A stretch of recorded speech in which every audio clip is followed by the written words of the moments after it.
예, 한국문학수론 143강입니다. 오늘은 또 남방문화권의 핵인 제주도를 이제 소개한다는 것이죠.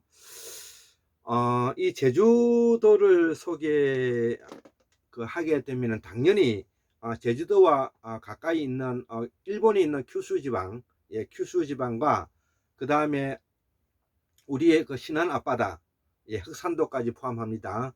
그 다음에 영산각을 비롯해서 그 다음에 우리 전라남도의 남해, 그 다음에 경상남도의 남해와 같은 이 부분을 같은 영역권에서 설명해야 된다. 그래서 이 남방문화권의 핵인 이 제주도의 사상은 도대체 무엇인가? 그리고 이 제주도의 사상과 이 남방문화권에서 가지고 있는 문화가 도대체 북방문화권에 가지고 있는 문화와는 어떤 차이가 있는가, 이거를 좀 설명하는 내용인 것입니다. 그래서 큰 요지만 말을 하면 북방문화권에서는 천쪽 지방을 중심으로 강력을 중심으로 해서 발전한 그 내용인데요. 이거는 경천애인, 우리가 경천애인, 하늘을 공경하고 사람을 사랑한다는 그런 경천애인의 바탕을 두고 있다면, 남방문화권 특히 제주도와 우리의 그 영산강 서남부 지역을 바탕으로 하고 있는 이 문화는 신의 인화라는 것입니다. 신의 인화. 신의 인화라는 뜻은 믿음을 가지고 사랑하고 스스로 인내하게 되면은 그것이 화목해진다, 이런 이야기인 것입니다. 이 결이 좀 다르지 않습니까? 경천애인과 신의 인화라는 사상이 서로 견해가 좀 다르지 않습니까? 느끼는 것이. 그래서 저는 그동안에 3천년 4천년 동안에 우리가 북방문화권의 지배문화를 가지고 있었다는 것은 부인할 수 없는 일입니다. 그렇지만 우리가 그동안에 소홀히 했던 남방문화권에 가지고 있었던 철학과 사상과 종교와 신앙, 기타 여기에 따른 많은 우리의 학습된 공부가 있음에도 불구하고 여기에서 소홀히 함으로 해서 이 부분에 대해서 종합적으로 우리 한국문화학술원에서 골장 김태수 씨가 이 부분의 내용을 상고사와 태고사의 한국사 복원사업과 더불어서 이 강력을 지금 현재 우리 한국 사회의 역사편으로 끌어들여서 제주도의 돌하르방과 도할망이 수호신과 수호자들의 역할을 하고 있기 때문에 이것이 우리가 환인 환웅 당군 앞서서 우리가 돌하르방과 돌할망이 뭐냐면은 우리의 국조의 반열에 올라서야 된다는 부분을 제가 강조하고 있는 것입니다. 자, 그래서 이를 좀 더 구체적으로 설명하면, 그래서 이 남방문화권은 신의 인화로서 제주도 정신이고, 제주도 정신과 동시에 뭐냐면은 우리 서남부의 흑산도와 신안 앞바다 이 지역에 있어서의 정신이고 어머니의 정신이다, 이렇게 이해하시면 될 것입니다. 그래서 제주도에 대해서 간편하게 좀 적어보면, 조선대륙 중에서도 서남부 문화보다도 더 남방적 문화가 옛 탐나국이라는 것이죠. 제주도는 500여 개의 자연불학에 300여 개의 신당이 있고 그 신격은 18,000 신이나 된다는 것이죠. 어마어마하죠. 이거를 제가 우리 한국의 역사에 직접적으로 우리가 편입해서 이거를 철학적 사상적으로 연구하고 공부하고 있는 단체는 바로 한국문화학술원이 유일무이하다, 이렇게 표현해도 될 것 같습니다. 이것을 문화사적인 측면과 유전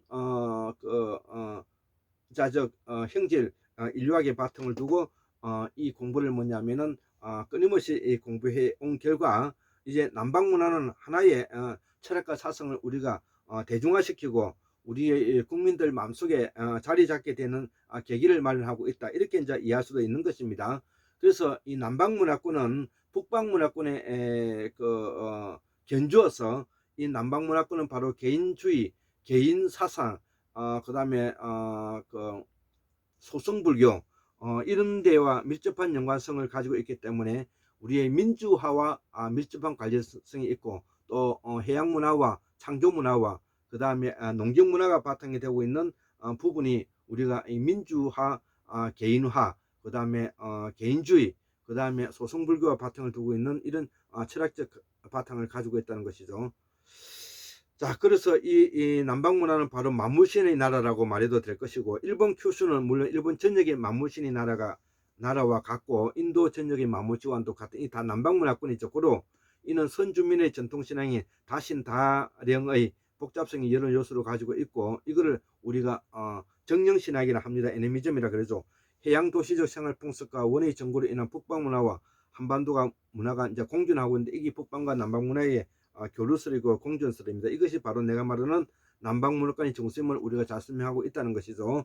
이를 어찌 천충 조선이라 말하지 않을 수 있겠으며 이를 어찌 천충 환인의 시대를 유습이라 말하지 하지 않을 수가 있겠습니까? 또 이들이 뭐냐면은 또 이들이 이 한편 남방 문화가 되기도 합니다. 자, 이들 문화는 자연 환경과의 투쟁 역사적 실현 속에서 오는 불안에 적응하고 한편 근자의 제주 4.3 사태에 저항하면서 살아온 제주도민의 진취적 도민의 기상이라고 생각하니 나 역시 가슴이 아팠다는 것이죠. 벅차다. 앞으로 이 문화를 연구 탐구하자면 한국의 미래는 없다. 한국의 미래는 없다. 민주화는 없다. 난 앞으로 계속하여 이 공부를 해나가고자 한다. 한국의 미래는 이 연구에 달려있고 이 마속에 담겨있다는 그래서 제주도와 남방문화권을 연구해야 되고 이 남방문화권을 바탕으로 해서 한국의 민주화와 한국의 그 황구사와 태고사를 복원하는 밑거름이 된다는 것입니다. 그래서 이 한국의 미래는 이 연구에 달려있고 이 마속에 담겨있다는 것이죠. 한국의 새 역사는 이 역사의 복원임을 나는 확신한다는 것이죠. 나는 확신한다는 것이죠. 이것이 바로 뭐냐면은 남방문화권의 정신을 찾는데 이것이 뭐냐면 신의 인화라는 것이죠. 믿고 사랑하고 인내하면 화목해진다는 이 아주 위대한 글입니다. 경천애인과 더불어서 오히려 신의 인화가 더 멋진 표현이지 않는가 이렇게 저는 표현하고요. 남방문화권은 한마디로 정리해보면 해양문화권과 농경문화가 결합되어 있고 신의 인화 이 글이 제주도 정신이고 남방문화의 정신이고 어머니의 정신이다. 남방문화권은 한마디로 정리해보면 해양문화와 농경문화가 결합되어 있다. 이 두 가지 남방문화권의 정치, 경제, 사회, 생활, 문화, 예술, 음악, 습성이 몸에 배이게 된다는 것을 그 원인을 설명하면 아득한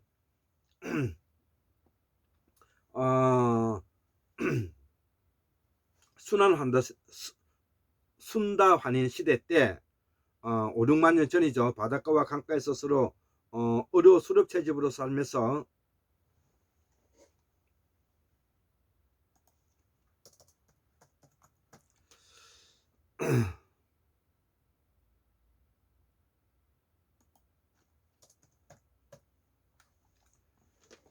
예, 5, 6만 년 바닷가와 강가에서 어려 수렵 채집으로서 살면서 바다의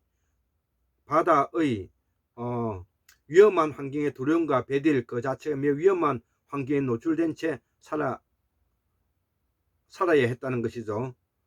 그 위험으로 벗어나기 위한 발버둥과 배딜 그 자체가 매우 예측 가능하지 않는 결과를 만들었기에 항상 근심이 많았다는 것이죠. 그래서 소수 마을이 어로 행위를 하면서 서로 공동으로 나누어 먹고 공동으로 마을 단위로 인정을 가지고 출발되었다는 것이죠. 이 문화가 탐나국 제주도에 그대로 남아 있다는 것이죠.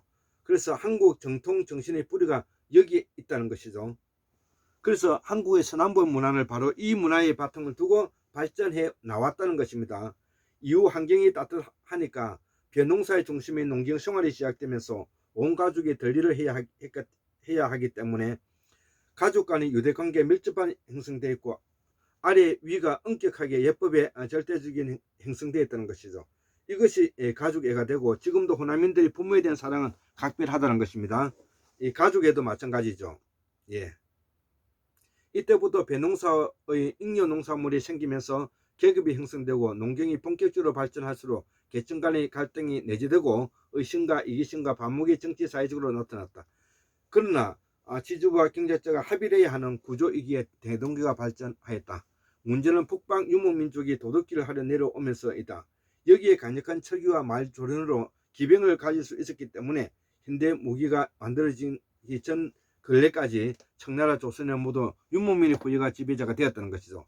이들은 좋게 말해 진취적이지만 사실은 강도들이라는 것이죠. 지금도 그들 후예가 정치한다는 겁니다.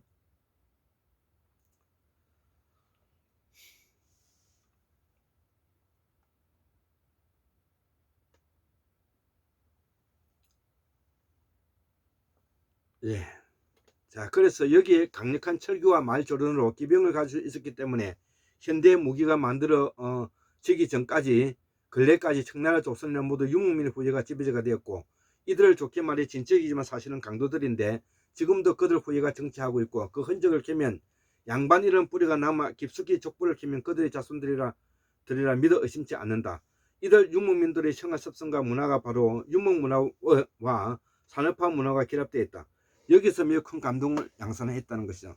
우리는 100년 동안 이 갈등을 다 잠복하고 있고, 이것은 오늘의 한국의 정치라는 것이죠. 이웃인 중국의 수도였던 시안서안은 하원주진 수당의 수도였다. 여기서 농경지대가 아니다. 그리고 지금도 여기에는 공업이 발달한 도시가 되어 있다는 것이죠. 한국도 마찬가지다. 유목민 후예인 신라 가야의 강계는 지금도 공업지대다. 유무과 공업은 규모가 크고 공적인 개념이 통한다. 이들이 여전히 지배자 역할을 하고 있는 것이다. 반면에 해양과 농경은 규모가 소규모의 노동집약직이라는 것이죠. 여기서 각각 서로 다른 차이를 만들어 낸 것이라는 것이죠. 이것이 우리의 사회 갈등이다. 그 역사는 너무나도 깊고 너무나도 역사적이고, 우리 조선 대륙은 이 문화가 완전히 겹친다는 것이죠. 좋게 말해 머리가 좋지만 나쁘게 말해 항상 갈등을 내재하고 있다는 것이다. 고려태지 훈요 10조에서 나온 글귀로 이 부분을 지적한 것이라 밝힌 바 있다. 우리 역사에서 많은 반란과 밀란이 여기서 그 뿌리가 있다는 것을 알아야 한다. 그래서 일본 이진혜 선생님이 써준 경천 ANG, 이거는 고수 선생에게 줬던 글씨를 고수 선생님이 카톡에 올린 것을 제가 캡처해서 여기 올려드리는 것입니다. 그렇기 때문에 남방문화권을 연구함으로써 이런 글씨들이 더욱더 뭐냐면은 빛을 발할 수도 있고, 그 다음에 경천 ANG와 같은 북방문화권을 또 공부하면서 우리가 이걸 배울 수가 있다는 것이죠. 다 함께 북방 문화권도 공부하자. 예, 2021년 9월 14일 골장 김대수 올립니다. 예.